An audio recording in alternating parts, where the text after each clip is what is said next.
अस्सलाम वालेकुम फ्रेंड्स, कैसे हैं आप लोग। उम्मीद करती हूँ सब खैरियत से होंगे, अपने घरों में खुश होंगे। मैं भी अल्हम्दुलिल्लाह से बिल्कुल ठीक हूँ। और आज है संडे और मैं आई थी टेरेस पे, तो बस ये सन अभी राइज़ हो रहा था और मुझे बहुत अच्छा लगा, मैंने इसको कैप्चर कर लिया। नॉर्मली संडे को हम लेट ही उठते हैं, लेकिन आज मेरे हस्बैंड को कहीं ज़रूरी काम से जाना था और मुझे भी बच्चों के स्कूल में पेरेंट टीचर एक मीटिंग थी, एक बहुत ही इम्पोर्टेंट इशू में। आगे वीडियो में मैं आपको बताऊंगी कि वो क्या इशू था। तो इसलिए बस आज मैं जल्दी उठ गई हूँ ताकि जाने से पहले कुछ काम कंप्लीट करके जाऊँ और वापसी पे फिर खाना बनाने में मुझे आसानी हो। आज मुझे बनाना है काबली पुलाव, तो इसके लिए मैंने बीफ को रात को ही मैरिनेट करके रख दिया था। आगे वीडियो में मैं आपको सारा डिटेल में दिखाऊंगी। और अभी मैं सुबह जल्दी जल्दी पहले मशीन लगा रही हूँ ताकि कपड़े भी साथ साथ ही वॉश हो जाएं। बच्चों के स्कूल यूनिफॉर्म ही मुझे वॉश करने थे, तो इनको मैंने अभी मशीन में डाल दिया है ताकि ये वॉश हो जाएं। और वापसी पे अगर लेट हो गई तो फिर इनका ड्राई होना मुश्किल हो जाएगा, तो इसलिए मैंने इनको धोने के लिए डाल दिया है। और अब मैं आ गई हूँ किचन में। वीकेंड पे बच्चों की फरमाइश पे मैं उनके लिए कुछ ख़ास बनाती हूँ, तो आज मुझे बेक करनी थी चिकन ब्रेड। तो मैंने सोचा कि उसकी फिलिंग और डो जो है वो अभी तैयार करके चली जाती हूँ, वापसी पे आकर उसको बेक कर लूँगी। तो बस अभी मैं फिलिंग तैयार कर रही हूँ। फिलिंग के लिए ये पैन में मैंने लिया है 2 टेबलस्पून ऑयल। आप इसको बटर में भी बना सकते हैं, मैं अभी इसको ऑयल में ही बना रही हूँ। और ऑयल के गर्म होने पे मैंने इसमें डाल दिए हैं ये हाफ कप के करीब अनियन है। ये जो ग्रीन अनियन का वाइट वाला पोर्शन होता है वो मैंने डाला है। अगर ये आपके पास ना हो तो आप जो वाइट अनियन होता है उसको भी चॉप करके डाल सकते हैं। प्याज़ों को अब मैं तकरीबन 1 मिनट तक फ्राई करूँगी, बस हल्का सा ही हमें इन्हें सौटे करना है। और ये जी 1 मिनट के बाद मैंने इसमें डाल दिया है 1 टीस्पून लहसुन पेस्ट। लहसुन पेस्ट डालने के बाद मैंने प्याज़ों और लहसुन को तकरीबन 30-40 सेकंड्स तक की सौटे किया। और उसके बाद अब मैं इसमें ऐड कर रही हूँ वेजिटेबल्स और चिकन। तो सबसे पहले ये मैंने इसके अंदर शिमला मिर्च डाल दी, एक शिमला मिर्च को लेकर मैंने चॉप करके डाल दिया है और इसको हम हल्का सा मिक्स कर लेते हैं। उसके बाद अब मैं इसमें ऐड कर रही हूँ ग्रीन अनियन। ये एक बड़ी शाख मैंने ग्रीन अनियन की ली थी और इसको भी मैंने चॉप करके डाल दिया है। बस इनको हम उसी तरह से 30-40 सेकंड्स तक सौटे कर देंगे। और अब मैं इसके अंदर डाल रही हूँ चिकन। चिकन तकरीबन 1 पाव मैंने लिया था और उसको मैंने बॉईल करके श्रेड कर लिया है। तो ये जी इसमें चला गया चिकन। चिकन को बॉईल करते हुए मैंने उसमें थोड़ा सा नमक ऐड किया था, उसके अलावा मैंने कुछ नहीं डाला था। और बस इनको मैं अब मिक्स कर लूँगी। और साथ ही अब मैं इसमें शामिल कर रही हूँ ऑलिव्स। तकरीबन 6 से 7 मैंने ऑलिव्स लिए थे और इनको इस तरह से चॉप करके मैंने शामिल कर दिया है। ऑलिव्स अगर आपके पास हों और आपको पसंद हो तो ऐड कर दें, अदरवाइज़ आप स्किप भी कर सकते हैं। तो बस इनको हम अच्छा सा मिक्स कर लेते हैं सारी चीज़ों को। और अब मैं इसके अंदर ऐड करने लगी हूँ कुछ स्पाइसेस। 1/2 टीस्पून मैंने इसके अंदर डाला था ऑरिगेनो पाउडर, ये मस्ट है, इसी से इसका एक स्पेशल टेस्ट डेवलप होता है। और इसके साथ ही 1/2 टीस्पून भरकर मैंने इसमें डाल दी थी रेड चिली फ्लेक्स। अगर आपको थोड़ा ज़्यादा स्पाइसी पसंद हो तो आप इनकी मिकदार बढ़ा सकते हैं। और अब ये इसके अंदर मैंने ऐड कर दिए हैं 1/2 टीस्पून वाइट पेपर पाउडर। अगर आपके पास वाइट पेपर पाउडर ना हो तो आप इसकी जगह ब्लैक पेपर भी यूज़ कर सकते हैं। तो बस सॉल्ट मैंने अभी ऐड नहीं किया, उसको मैं बाद में ऐड करूँगी। और अब मैं इसके अंदर डाल रही हूँ ये 1 टीस्पून चिकन पाउडर। अगर चिकन पाउडर ना हो तो आप इसकी जगह कनौर या मैगी की एक क्यूब शामिल कर दें। तो ये सारे स्पाइसेस और चिकन को मैंने अच्छा सा मिक्स कर लिया था। और अब मैं इसमें डाल रही हूँ मैदा। ये तकरीबन ये वाले चम्मच मैंने 2.5 मैदे के डाले थे। तो मैदा डालने के बाद इनको मिक्स कर लेना है और तकरीबन 1 मिनट तक हम मैदे को भूनेंगे। बहुत मज़े की चिकन ब्रेड तैयार होती है, बेकरी से ज़्यादा अच्छी आप घर पे बना सकते हैं। बस इसी मेथड से आप एक दफ़ा ट्राई कीजिएगा। तो अब जी मैं इसमें शामिल कर रही हूँ मिल्क। ये तकरीबन 1.25 कप के करीब मैंने इसमें दूध डाला है। इसको हम अच्छा सा मिक्स कर लेते हैं। और दूध डालने के साथ ही ये देखें ये थिक होना शुरू हो गया है। अभी हम इसमें डाल देंगे नमक। 1/2 टीस्पून से थोड़ा सा कम ही मैंने इसमें नमक शामिल किया है, आप अपने टेस्ट के अकॉर्डिंग नमक शामिल कीजिएगा, क्योंकि चिकन पाउडर के अंदर भी थोड़ा सॉल्ट होता है। तो बस ये देखें ये इतना थिक हो गया है। बस इस पॉइंट पे चूल्हे को हमें बंद कर देना है, ठंडा होने पे ये थोड़ा और थिक हो जाएगा। बस ये इतनी इसकी थिकनेस होनी चाहिए। और अब मैं बना लेती हूँ इसकी डो, क्योंकि सर्दियाँ हैं और डो राइज़ होने में अच्छा खासा टाइम ले लेती है, तो इसलिए डो को भी अभी मैं मॉर्निंग में ही गूँध कर चली जाऊँगी। डो बनाने के लिए मैंने लिया है ये 3 कप मैदा। इस वाले कप से मैंने मेजर करके मैदा शामिल किया था। और अब मैं इसमें डाल रही हूँ कुछ ड्राई इंग्रेडिएंट। तो 1/2 टेबलस्पून मैंने इसमें डाल दी है शुगर और इसके साथ ये 2 टेबलस्पून मैंने मिल्क पाउडर डाला है, कोई भी खुश्क दूध आप ले लें। और 1/2 टीस्पून मैंने सॉल्ट डाला है और इसके साथ ये 1/2 टेबलस्पून मैं इसमें यीस्ट डाल रही हूँ। इंस्टेंट यीस्ट है ये मेरा। इसलिए मुझे इसको पानी में डालकर राइस करने की ज़रूरत नहीं थी। तो बस सारी ड्राई इंग्रेडिएंट्स को मैंने मैदे के साथ मिक्स कर लिया है और अब मैं इसके अंदर ऑयल शामिल कर रही हूँ। ऑयल तकरीबन मैं इसमें डाल रही हूँ 1/4 कप। हाफ़ ऑयल मैंने अभी स्टार्ट में ही शामिल कर दिया है और हाफ़ डो को गूंथते हुए हम इसमें शामिल करते जाएंगे। और अब मैंने इसमें डाल दिया है जी ये एक एग को तोड़कर और बस अब हमें इसको गूंदना है। तो इसके लिए मैंने ये तकरीबन पौना कप के करीब दूध लिया है और थोड़ा थोड़ा करके मैं इसको डालती जाऊंगी और आटे को गूंथते जाऊंगी। नॉर्मली जैसे हम अपने घर के लिए आटा गूंथते हैं उसी तरीके से इसको आपने गूंद लेना है। ना तो आपकी डो बहुत ज़्यादा सख्त होनी चाहिए और ना ही बहुत ज़्यादा नरम, बस मीडियम सा आपने इसको रखना है। एकदम से सारा दूध मैंने शामिल नहीं किया, थोड़ा थोड़ा करके मैं दूध डाल रही हूँ और साथ ही ये ऑयल भी मैं डाल रही हूँ और बस इसको मैंने इस तरीके से मसलते हुए गूंद लिया था। डो को आपने अच्छा सा गूंद लेना है तकरीबन 5 से 7 मिनट तक और जब ये तैयार होने के करीब आएगी तो ये ख़ुद ब खुद आपकी ये हाथों को छोड़ना शुरू हो जाएगी। तो बस अब डो तैयार हो गई थी और इसको मैंने इस तरीके से गोल पेड़ा बना लिया है और इसके ऊपर अब मैंने लगा दिया है ऑयल और पैन में भी मैंने ऑयल लगा दिया है और अब कवर करके मैं इसको रख दूँगी राइज़ होने के लिए किसी गर्म जगह पर, जैसा कि ये ओवन के अंदर आप सपोज़ रख सकते हैं। और जी इन सारे कामों को करते करते 9:30 हो गए थे, कपड़े भी वॉश हो गए थे, उनको भी मैंने डाल दिया है ऊपर और अब मैं जल्दी जल्दी हो गई हूँ तैयार। मीनवाइल मेरा छोटा बेटा उठ गया था, उसको मैंने कहा और वो मेरे लिए चाय डाल कर ले आया है। तो बस अब चाय पीऊँगी और फिर मैं मीटिंग के लिए निकलूँगी। बड़ा बेटा मेरा अभी तक सो रहा था इसलिए फिर मैंने रज़ाई वगैरह को नहीं लपेटा। अब ये सारे काम हो गए वापसी पर आकर, बस अब मैं निकलती हूँ। और ये जी मैं आ गई थी मीटिंग में। स्कूल वालों ने एक बहुत ही इम्पोर्टेंट मीटिंग कॉल की हुई थी। एक्चुअली कंटोनमेंट के एरिया में से प्राइवेट स्कूल्स को बाहर निकलने को बोला जा रहा है, यानी रेजिडेंशियल एरिया जो हैं उनसे स्कूलों को बाहर निकाला जाए। तो उसके लिए ये मीटिंग थी और स्कूल वालों का कहना ये था कि अगर हम स्कूल को क्लोज़ करते हैं तो ये जो हमने ज़मीन ख़रीदी है जो कि बहुत ही शहर से बाहर है, वहाँ पर हम स्कूल स्टार्ट करते हैं तो क्या पेरेंट्स अपने बच्चों को भेजेंगे। तो ये एक बहुत ही टेंशन वाली बात थी क्योंकि आपको पता है आजकल सिक्योरिटी के इतने प्रॉब्लम्स हैं और इतनी दूर बच्चों को भेजने में बहुत डर लगता है। तो इसलिए इस मीटिंग के बाद हमारी टेंशन में कुछ और भी इजाफा हो गया। और ये जी वहाँ पर एक बच्चे ने बहुत ही प्यारा नातिया कलाम पढ़ा था। शफीए आज़म दुखे दिलों का पयाम ले लो, तमाम दुनिया के हम सताए खड़े हुए हैं, सलाम ले लो। तो फाइनली जी इस मीटिंग का रिज़ल्ट ये था कि 31 दिसंबर तक जितने भी स्कूल हैं कंटोनमेंट एरिया के रेजिडेंशियल एरियाज़ में उनको निकाल दिया जाएगा, यानी उनको सील कर दिया जाएगा। तो ये न सिर्फ हमारे लिए बल्कि हज़ारों बच्चे और पेरेंट्स जो कंटोनमेंट एरिया में जो स्कूल्स कायम हैं उनमें पढ़ रहे हैं उनके लिए एक बहुत ही टेंशन वाली चीज़ है। इस फैसले से हज़ारों बच्चों का फ्यूचर जो है वो दाव पर लग जाएगा। बस अल्लाह ताला ही हम लोगों पर रहम फरमाए। तो बस इस तरह 1 बजे मीटिंग अटेंड करके मैं घर पहुंची थी और अब मुझे काबली पुलाव बनाना था। बच्चों को बहुत सख्त भूख लग रही थी। ये जो क्लिप है ये रात का ही था, रात को ही मैंने गोश्त को मैरिनेट करके रखा था। मीडियम से साइज़ की मैंने बोटियाँ ली थी, आप बड़े भी यूज़ कर सकते हैं पीसेस, छोटे भी, जैसा आपका दिल चाहे। और अब इसके अंदर मैं ऐड कर रही हूँ ये 2 स्पून अदरक और लहसुन का पेस्ट। ये आम खाने वाले जो चम्मच होते हैं इन्हीं के ज़रिए मैं आपको मेजरमेंट बता रही हूँ। लहसुन और अदरक के बाद इनमें मैंने डाली हैं जी ये 1.5 स्पून पिसी हुई लाल मिर्च। और अब जी ये इसके अंदर मैंने डाला है 1/2 टेबल स्पून सॉल्ट, आप अपने टेस्ट के अकॉर्डिंग डाल सकते हैं। 1/2 टेबल स्पून इसमें गरम मसाला डाल दिया है और इसके साथ ये 1/2 टेबल स्पून ही काली मिर्च का पाउडर डाल दिया है। और ये जी अब मैं डालने लगी हूँ 1/2 टेबल स्पून पपीता का पाउडर। ये मार्केट से ईज़िली आपको मिल जाएगा। अगर ये ना हो तो आप इसकी जगह मीट टेंडराइज़र या कचरी पाउडर भी डाल सकते हैं, क्योंकि बीफ है तो इसके डालने से अंदर से भी गोश्त बहुत ही सॉफ्ट और मज़े का हो जाएगा। और इसके बाद अब मैंने इसके अंदर डाल दिए हैं ये 3 टेबल स्पून भर कर दही हम इसमें बस इतना ही डालेंगे। काबली पुलाव को डिफरेंट वेरिएशन के साथ बनाया जाता है, मुझे इसको इस तरह से मैरिनेट करके बनाना ज़्यादा पसंद है।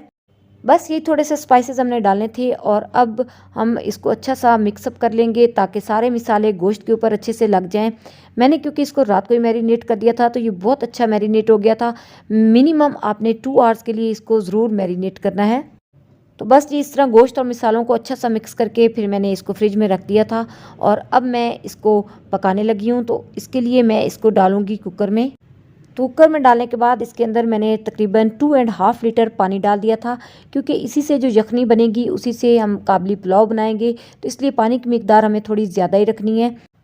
और ये जी मैंने इसके अंदर तकरीबन 1 टीस्पून ज़ीरा पाउडर ऐड कर दिया था और 1 टीस्पून के करीब सॉल्ट डाल दिया था। बस इसके बाद मैंने इसको कवर कर दिया और 40 टू 45 मिनट्स के लिए मैंने गोश्त को गलने दिया था। बस गोश्त अब गल रहा है और सर्दी आज बहुत ही ज़्यादा है और बच्चों को भूख भी लगी है, तो मैंने सोचा कॉफ़ी बना लेती हूँ और साथ इसके कुछ लाइट सा ले लेंगे। तो इसके लिए ये 3 स्पून मैंने कॉफ़ी के डाल दिए हैं। ये मेरे पास एनेक्स का मैनुअल बीटर है, तो बस इसमें 3 स्पून मैंने कॉफ़ी के डाले हैं और 6 स्पून मैं शुगर डाल दूंगी।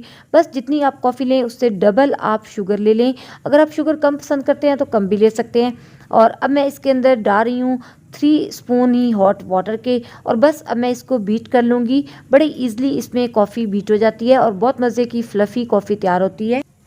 तो आप सिंपली कप में इतनी मिकदार में कॉफ़ी, शुगर और वाटर डालें और उसको स्पून की हेल्प से बीट कर लें, उससे भी बहुत अच्छी कॉफ़ी बीट हो जाती है। बस ये है कि थोड़ी मेहनत ज़्यादा करनी पड़ती है। तो ये देखिए जी, इस मैनुअल बीटर की हेल्प से मैंने तकरीबन 3 से 4 मिनट कॉफ़ी को बीट किया है और बस बहुत अच्छे से ये कॉफ़ी बीट हो चुकी है। कॉफ़ी जब बीट हो जाए तो ये बिल्कुल क्रीमी हो जानी चाहिए और इस तरह जब हम स्पून से इसको डाउन करें तो वो नीचे ना गिरे, तो इसका मतलब है कि कॉफ़ी आपकी बहुत अच्छे से बीट हो चुकी है। तो अब कॉफ़ी को हम डाल लेते हैं कप्स में। तो ये 2 स्पून कॉफ़ी के मैंने कप में डाले हैं। अगर आप स्ट्रॉन्ग पसंद करते हैं तो ज़्यादा डाल लें, लाइट पसंद करते हैं तो थोड़ी कम मिकदार में डाल लें। मैं मीडियम सी मिकदार में डाल रही हूँ और अब इसमें मैंने ऊपर से डाल दिया है हॉट मिल्क। बस अब स्पून से मैंने कॉफ़ी और मिल्क को मिक्स कर लिया था और इसको मोर क्रीमी बनाने के लिए मैंने 1/2 टीस्पून ऊपर से भी कॉफ़ी डाल दी थी। इससे कॉफ़ी बहुत मज़े का टेक्सचर देती है और बच्चों के लिए बना रही थी तो इसलिए उनके लिए मैंने डाल दिया था ऊपर से चॉकलेट सिरप। और फिर एक टूथपिक लेकर मैंने इसको इस तरह से फैला लिया था और एक बड़ा अच्छा मार्बली इफ़ेक्ट कॉफ़ी के ऊपर आ गया था। जब मैंने अपने लिए बनाई थी तो इसके ऊपर मैंने डाल लिया था कोको पाउडर, इससे भी बड़ा ज़बरदस्त कॉफ़ी का टेक्सचर हो गया था। तो इस तरह से आज मैंने आपको बहुत ही सिंपल और बहुत ही ईजी वे में कॉफ़ी बनाना भी बता दी है। गोश्त अभी गल रहा था तो मैंने साथ ही चावलों की तैयारी शुरू कर दी है। ये 1 केजी मैंने राइस लिए थे, ये 4 कप्स मेजर करके मैंने डाल दिए हैं बाउल में और इनको मैं अब वॉश करके भिगो कर रख दूँगी हाफ़ एन आवर पहले। इसके साथ ही ये मैंने लिए हैं 2 बड़े साइज़ के प्याज और इनको मैं स्लाइस करने लगी हूँ और साथ ही ये 4 मैंने कैरेट्स लिए हैं और इनके भी मैंने बारीक बारीक स्लाइस कर लेने हैं, यानी जुलियन में इनको मैंने कट कर लेना है। गाजरें अगर आपको ज़्यादा पसंद हो तो आप 1-2 और भी ले सकते हैं। तो बस इस तरह इनको हमने बारीक बारीक काट लेना है।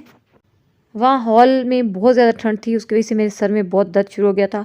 अब मैंने कॉफ़ी पी है तो मुझे काफ़ी रिलीफ़ मिला है और बस जी इस तरह से मैंने गाजरों को भी काट लिया था। और अब गाजरों को कट करने के बाद ये मैंने 6 से 7 ग्रीन चिलीज़ ले ली हैं और इनको भी मैं बारीक चॉप कर लूँगी। वैसे तो काबुली पुलाव की ओरिजिनल रेसिपी में चिलीज़ इस्तेमाल नहीं होती, लेकिन क्योंकि हमारा टेस्ट इतना डेवलप नहीं होता तो फीके से इतने अच्छे नहीं लगते, इसलिए मैं ये ग्रीन चिलीज़ ऐड कर देती होती हूँ।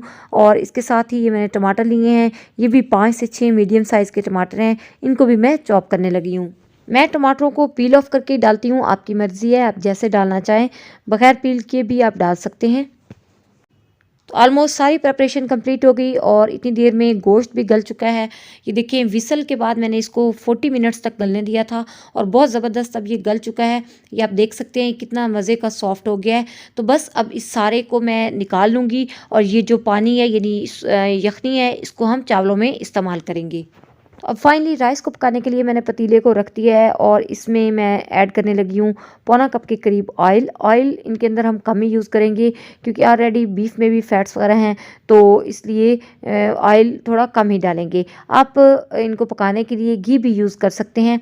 तो बस अब इसके अंदर मैंने डाल दिए हैं प्याज और प्याज को हमें फ्राई करना है, बहुत ज़्यादा हमने इनको फ्राई नहीं करना।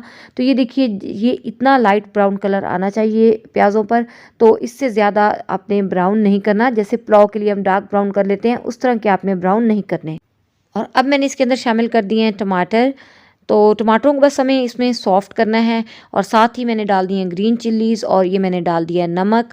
नमक मैं इसमें 2 टेबलस्पून ऐड कर रही हूँ, आप अपने टेस्ट के अकॉर्डिंग और चावलों की मिकदार के अकॉर्डिंग ऐड करेंगे। और नमक डालने के साथ ही मैंने इसमें ऐड कर दिए थे ये 2 chicken cubes. Simple chicken cubes भी आप ले सकते हैं या पुलाव क्यूब्स भी ले सकते हैं, तो इनसे टेस्ट ज़रा और अच्छा हो जाएगा। बस इन टमाटरों को सॉफ्ट होने देते हैं और अब मैं इसमें शामिल करने लगी हूँ ये जो हमने यखनी तैयार की थी वो, और ये मैयर करके मैं डाल रही हूँ। मैं चावलों से तकरीबन 1.5 कप ऊपर डालूँगी यखनी को। 4 कप्स मैंने राइस लिए थे तो 5.5 कप मैंने ये इसके अंदर यखनी डाल दी है। अगर यखनी की मिकदार कम हो तो आप सिंपल पानी भी शामिल कर सकते हैं। बस अब हम इसे बॉयल आने देंगे और फिर हम इसमें राइस शामिल कर देंगे। मीनवाइल ये दूसरे चूल्हे पे मैंने गोश्त को फ्राई करना शुरू कर दिया था। 2 टेबलस्पून मैंने ऑयल डाला था और इसमें मैं ये इस पीसेस को फ्राई करती जा रही हूँ। बस लाइट सा हम इसको फ्राई कर लेंगे। इससे ये होता है कि कच्चापन गोश्त का ख़त्म हो जाता है और बहुत मज़े का टेस्ट आ जाता है। हाफ़ को मैंने पहले फ्राई कर लिया और हाफ़ मैंने अब डाल दिया है। बस इतना फ्राई करना है कि इन पर हल्के-हल्के गोल्डन मार्क्स आ जाएँ और उसके बाद हम इनको उतार लेंगे। गोश्त को फ्राई करने के बाद पैन में मैंने ले लिया था तकरीबन हाफ़ टेबल स्पून ऑयल और इसके अंदर मैंने ये शामिल कर दिए हैं आलमंड्स। इनको पहले मैंने भिगो दिया था और फिर मैंने इनका छिलका उतार दिया था। एक हैंडफुल मैंने बादाम लिए हैं और अब साथ ही इसमें मैंने डाल दिए हैं ये काजू और फिर मैंने थोड़े से बादाम ब्राउन छिलके के साथ और डाल दिए थे, मुझे थोड़े कम लग रहे थे। तो इनको हमें फ्राई कर लेना है, लाइट हम ब्राउन हमें इन्हें कलर देना है।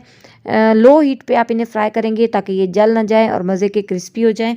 तो बस ये हो गए थे और इसमें अब मैंने उसी ऑयल में किशमिश डाल दी थी। किशमिश को मैं अलग फ्राई कर रही हूँ क्योंकि ये बहुत जल्दी फ्राई हो जाती है और फिर जल जाए तो बहुत बुरा टेस्ट आता है। तो ये देखिए जब ये वाइट वाइट हो जाए और फूल जाए तो इसको आपने उतार लेना है। वॉश करके मैंने इसको फ्राई किया है और इनके बाद अब मैंने पैन में 1 टेबलस्पून ऑयल डालकर ये कैरेट्स डाल दी थी। 1 से 2 मिनट मैंने इनको ऐसे ही फ्राई किया था और फिर साथ ही इनमें मैंने डाल दी थी शुगर।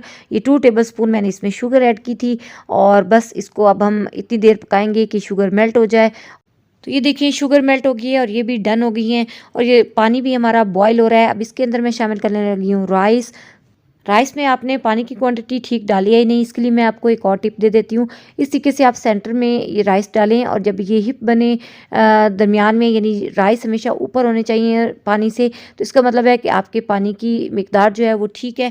बस इनको हल्के हाथों से मिक्स कर देते हैं और कवर करके अब हम इनको पकने देते हैं जब तक पानी ड्राई नहीं होता। तो ये देखिए जी 3 हिस्से पानी ड्राई हो चुका है, 1 हिस्सा पानी बाकी है। हल्के हाथों से हम राइस को मिक्स कर लेंगे और अब मैं इसमें शामिल करने लगी हूँ गोश्त, ताकि उसका टेस्ट भी इसमें अच्छे से रच जाए और बस दोबारा से कवर कर देंगे। अब तकरीबन 2 से 3 मिनट लगेंगे और पानी फुली ड्राई हो जाएगा। तो ये देखिए जी पानी ऑलमोस्ट ड्राई हो चुका है। अब हमें इन्हें दम लगाना है। उससे पहले हम इसके अंदर हाफ़ जो हमने गाजरें फ्राई की थी वो डाल देते हैं और साथ में हाफ़ ही ड्राई नट्स भी डाल देते हैं और एक हल्का सा हम इनको मिक्स देंगे। उसके बाद इसको मैंने कवर कर दिया था और 20 मिनट्स मैंने इनको दम पे रखा था। 10 मिनट्स मैंने फ्लेम ऑन रखा था और 10 मिनट्स मैंने फ्लेम ऑफ पे रखा था इनको दम पर। दम के दौरान मैंने फ्लेम मीडियम टू लो रखा था और अब ये देखिए जी 20 मिनट्स के बाद इनको दम आ चुका है और मैं इनको ओपन करने लगी हूँ और अब हम इन्हें डिश आउट करते हैं। अब जो बची हुई गाजरें और नट्स थे इनको मैंने टॉप पे डाल दिया था और बहुत ही ज़बरदस्त ये राइस तैयार हुए थे। ये देखिए कितने खिले खिले ये राइस हैं, बिल्कुल भी जुड़े हुए नहीं हैं और सबको बहुत ही पसंद आया था ये काबली पुलाव। 3 बजे तक ये पुलाव तैयार हो गया था और सबने बहुत मज़े से खा लिया था और फिर शाम को मैंने ये ब्रेड को बेक किया था। डो बड़े अच्छे से राइज़ हो चुकी थी और इसको मैंने एक दफ़ा फिर से नीड कर लिया। तकरीबन 1 से 2 मिनट मैंने इसको नीड किया था और फिर मैंने इस तरीके से इसका एक बॉल बनाया और इसको 2 पोर्शन में डिवाइड कर दिया। 2 बड़े साइज़ की बड़ी मज़े की ब्रेड तैयार हो गई थी इस डो से। और ये देखिए जी अब मैंने दोबारा एक हिस्से का पेड़ा बना लिया और इसको फिर मैंने ओवल शेप में बेल लिया था। इसको बेलने से पहले मैंने थोड़ा सा फ्लोर भी बोर्ड पर स्प्रिंकल कर लिया था और ये देखिए जी एक ओवल शेप में हमने इसको बेल लिया है और अब सेंटर में हम रख देंगे फिलिंग जो हमने तैयार की थी और ये चली गई जी फिलिंग। इसको हम सेट कर लेंगे। अब साइड से आप पिज़्ज़ा कटर या नाइफ़ की हेल्प से इसकी स्ट्रिप्स को काटते जाएंगे। दोनों साइडों से आपने डो को इस तरह बारीक बारीक स्ट्रिप्स में काट लेना है। तो ये देखिए ये एक फ़िश शेप में पूरी स्ट्रिप्स हमने काट ली हैं और अब हम इनको सेट करेंगे एक दूसरे के ऊपर इस तरीके से क्रिस क्रॉस करते हुए। एक दफ़ा जब आप घर में इसको बेक करेंगे तो आपको यकीन नहीं आएगा कि आपने बेकरी से भी ज़्यादा अच्छी ब्रेड तैयार की है। ओवन में भी बेक कर सकते हैं। अगर ओवन ना हो तो पतीले में भी नीचे कोई स्टैंड रखें और उसके ऊपर जिस पैन में आपने इसको डाला हो उसको रख के बेक कर लें, तो उससे भी बहुत अच्छी सी ये बेक हो जाती है। तो ये देखिए एक बहुत ज़बरदस्त सी ब्रेड को हमने शेप दे दिया है। अब मैं सेकंड वाली को भी इसी तरह से तैयार कर लेती हूँ और फिर दोनों को मैं इकट्ठा ही बेक कर लूँगी। मैं इनको ओवन में बेक कर रही हूँ। मैंने ओवन को प्रीहीट होने के लिए रख दिया है 180 डिग्री टेम्परेचर पे। रात को बच्चों को भूख लगती है तो थोड़ी सी बच्चे ये अभी खा लेंगे और कुछ मैं उनको कल लंच में दे दूंगी। तो बच्चों को लंच में इस तरह की चीज़ें बना के दिया करें, एक तो इससे बहुत खुश होते हैं और दूसरा घर की चीज़ होती है, हेल्दी भी रहती है। तो ये देखिए दोनों तैयार हो गई थी, एक थोड़ी बड़ी तैयार हुई है, साथ में मैंने एक एग को बीट कर लिया था और इनके ऊपर अब मैं एग लगा दूंगी। ये ट्रे के अंदर मैंने ऑयल लगाकर इसको ग्रीस कर लिया है और इसके ऊपर ये दोनों फिश को मैंने रख दिया है, यानी ब्रेड्स जो हैं। और ये देखिए इनके ऊपर मैंने ब्रश की हेल्प से एग लगा दिया है और जब आप इस तरह से ऊपर एग कोट करते हैं तो उससे कलर बहुत अच्छा आता है ब्रेड का। और साथ ही ऊपर मैंने वाइट तिल थे वो डाल दिए थे, तिल से बहुत ही मज़े का जायका हो जाएगा और लुक भी बहुत अच्छी हो जाएगी। थोड़ी सी ये मेरे पास डो बची थी तो इसका मैंने ये एक बन बना लिया था स्मॉल सा, छोटा बेटे के लिए बहुत खुश हो गया था इससे। तो बस जी ये देखें इसको मैंने बेक होने के लिए रख दिया है। जितनी देर में ब्रेड बेक होती है उतनी देर में मैंने ये फ्रूट्स काट लिए थे और सबने मिलकर खा लिए, साथ में ड्रामा देख लिया था अर्तुल। और ये देखिए जी ब्रेड भी हमारी बेक हो गई है, बहुत ज़बरदस्त इस के ऊपर कलर आया है। एक्स्ट्रा में बन मैंने बेक किया था चिकन फिलिंग के साथ, ये भी बहुत ही ज़बरदस्त बना है और मेरे बेटे छोटे वाले को तो सबसे ज़्यादा यही पसंद आया था, उसने सबसे पहले इसी को खाया। ऊपर से ये कितनी क्रिस्पी और मज़े की और अंदर से बहुत ही सॉफ्ट थी। और ये देखिए आराम से इसको मैंने कट किया है और फिलिंग अंदर बहुत ही ज़बरदस्त है। और ये था जी बहुत सारी रेसिपीज़ के साथ मेरा एक व्लॉग। उम्मीद है कि आपको पसंद आएगा। अगर आपको वीडियो अच्छी लगे तो थम्स अप दें, मेरे चैनल को सब्सक्राइब करें और बेल आइकन को पुश कर दें ताकि मेरी हर आने वाली वीडियो आपको मिलती रहे। इंशाल्लाह फिर मिलेंगे किसी नए व्लॉग के साथ। अल्लाह हाफिज़।